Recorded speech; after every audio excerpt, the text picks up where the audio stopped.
Hello there, folks. I'm Carl Zipper. I work with the Backwoods Engineering program here at Mount Alamucci Scout Reservation in Byram, New Jersey. I'm here to talk to you today about lashings, specifically the square lashing. I'm a big fan of the square lashing. I do a lot of work with knots and lashings up here at camp, and the square lashing is probably the one that I use most often when I'm building something.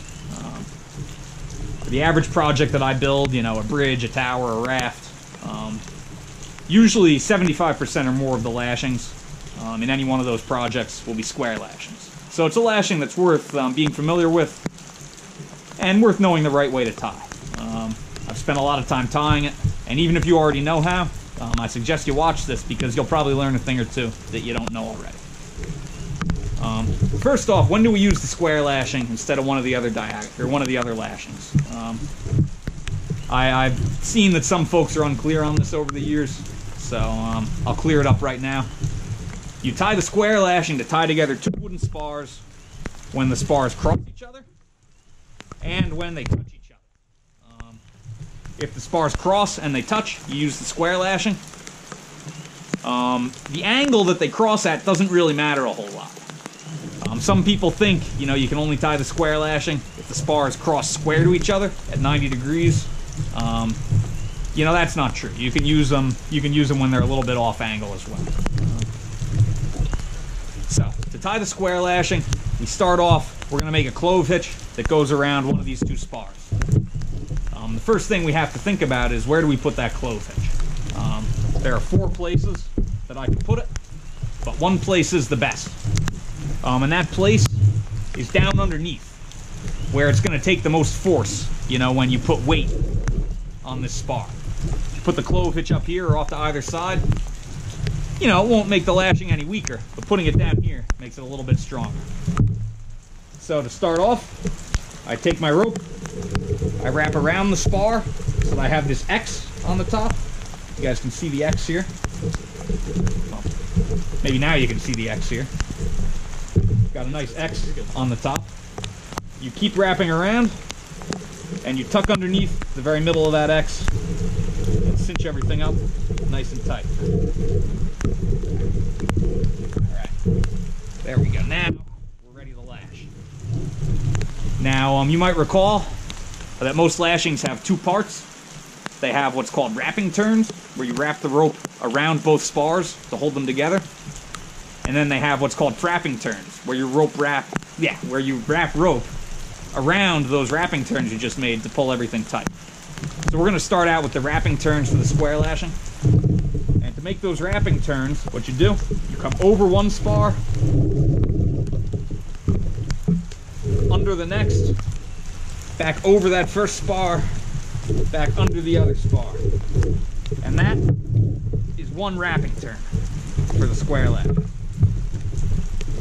Now this is where the square lashing got its name from. You know, if you're doing your wrapping turns right, you're going sort of in a square direction as you're wrapping around. You come over, across, over, across. You make a square as you're going around. So, another question people ask me, they say, Carl, how many wrapping turns should I make when I'm making a square lashing? And the answer is 3. You know, if you make only 1 or 2, you know, your lashing's not going to be strong enough. If you make 4 or 5 or 6 or God knows how many, you're not making your lashing any stronger. All you're doing is making more work for yourself. And why would you do that? You know, you probably have plenty of work to do already. So you make 3 wrapping turns. I just made my first one. Now I'm going to do my next ones. And here's another thing, you know, that you may not know about the best way to tie a square lashing.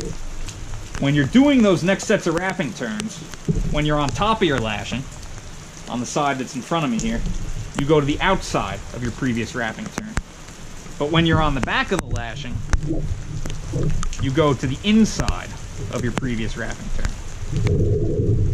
So I'm going to do the rest of them here. I'm going to go on the outside when I'm on top. I'm on back now, so I'm going to go to the inside, outside on top, inside on the back, outside on the top, and there we go. That's 3. Now, why do you do it outside, inside, like I just showed you? You know, that is, that's another question people ask me. I get a lot of questions. The reason you do that is for the next step here, the frapping turns. You'll remember the frapping turns? I just said they wrap around the wrapping turns. They don't wrap around either spar, they sort of go in between them.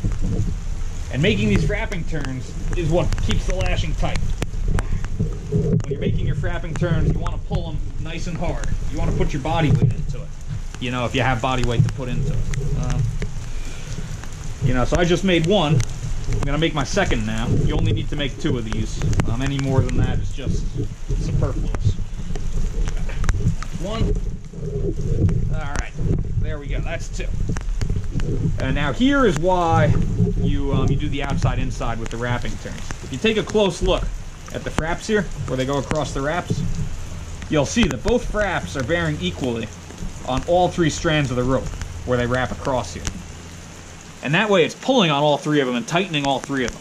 If you don't do the outside-inside, you wind up with a lashing where your frapping turns only pull on the outermost wrap. And it's impossible to get the lashing as tight if you do it that way. And a loose lashing is a shabby and dangerous thing. So we want to keep our lashings tight. Last thing we have to do now, to finish up our lashing, we have to tie off the rope at the end. How do we do that? We do it with another clove hitch knot, or clove hitch hitch. But we tie that clove hitch differently from how we tied the first one. If we tie the clove hitch the way I showed you at the beginning, where you wrap around and you make the X and you tuck under, your clove hitch is going to wind up way out here. It's very hard to get that clove hitch in close to the lashing.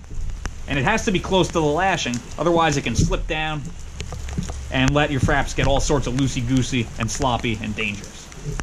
So the way I tie the clove hitch at the end of the lashing is by making a half hitch around the spar. A half hitch is real easy to make. What you do, you take your rope, you wrap around the spar, and then as you come back around, you go in between the spar and the rope here where it comes out of the lashing. And this is a half hitch. Now it's too far away right now, but it's easy for me to get it where it needs to be. All I have to do is pull the rope, and it'll slip right down on its own, and I can sort of cinch it back and forth like this, and get it in the perfect spot. So that's a half hitch, that's not a clove hitch. To make this into a clove hitch, all I have to do though is make another half hitch around the spar. So just like before, I'm going to wrap around, I'm going to come in between, there's my half hitch, cinch it up. And that, my friends, is a clove hitch, and you see how close it is to the lashing. It can't get any closer, and it can't really twist around at all either to let any slack into your frapping turns. One last thing I have to do, and that's take care of my extra rope. If I let it hang down like this, if I'm climbing around, it could get wrapped up in my foot. It's a tripping hazard. If it fell down a little further, it would be on the ground, and ground contact is bad for any rope. It shortens its useful life, and it looks sloppy. You want what you're doing to look good. You don't want to look like a gang of chumps when you're building something with knots and lashings. So you got to do something to make this look good and not messy. And all you do, just take the rope, wrap it around, and when you're out of rope here, just tuck it under.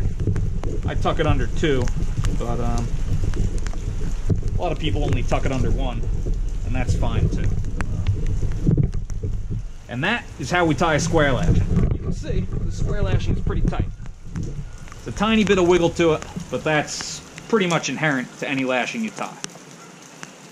The square lashing is an important lashing. If you're going to build anything, you're going to be doing a lot of them, so it's worth taking the time to make it tight and make it right. I hope you learned how to do that with this video, and I hope you have a great day. Thanks.